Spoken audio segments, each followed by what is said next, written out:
Mine has a sophisticated twist and a French-inspired caramel crust.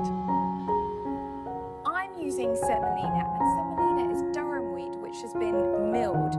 So for the pudding, you want finely milled semolina. You can also get coarsely milled, and that's better for like if you're making a polenta style dish. The pudding you want a nice texture. The semolina is also going to thicken up your pudding, so you don't need to add any eggs. It's just milk and semolina. I'm using for this pudding. You could use normal milk. I would go full fat for this, so you get a lovely rich flavour.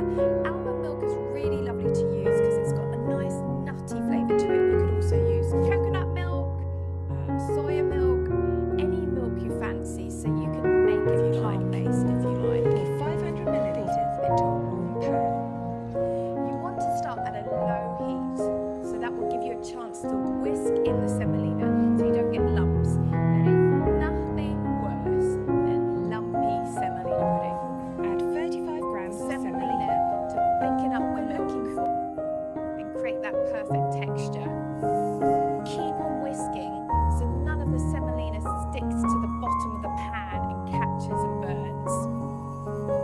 The milk has turned a pale yellow colour from the semolina. I really like this combination of old school dessert with that French twist, kind of making it a bit more sophisticated in a very effortless way. You're looking for double cream consistency, and that will continue to thicken or set when it cools. I'm adding some prunes to my semolina pudding. They add a natural sweetness and a little bit of chew, a bit of texture in the semolina pudding. At this point, that's the pudding done. I'm just going to pop it into my ramekins, and I'm actually using these little teacups I found at the charity shop. I think they're quite cute to use. I must admit, I have a little bit of a problem. I love going to charity shops and picking up, random bits of crockery.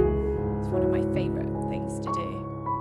Ladle in your pudding. So they need to go into the fridge for chill and half an hour to chill, and also create so you can make that caramel crust with the sugar. You can even do this the night beforehand. You can see they've developed this little skin on top, which is what you want to make your caramel crust. And also they have this satisfying wobble.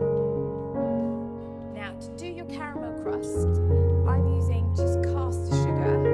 I think that works the best because I just want that thin crust on top. Some people like to use raw cane sugar, which has more of a crunch, but I want a thin, even layer. Now the easiest way to get an even layer is to sprinkle the sugar from up top. Now for the fun part. Use 4 tablespoons of sugar. I love a little bit of blowtorching in the kitchen. So, always make sure you have your ramekins on a metal surface, like on a baking tray, or this is a baking dish.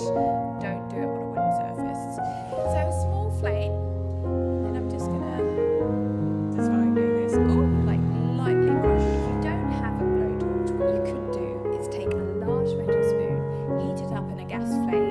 When it gets really hot, you can just run it over the sugar and it should caramelize it. Or otherwise, stick it under the grill.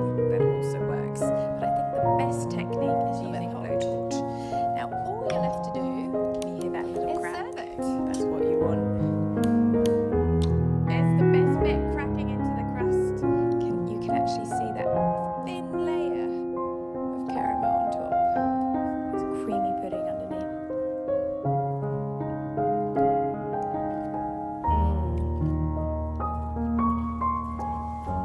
The creamy pudding is that crunchy feeling on top. And that little bit of sweetness from the caramel.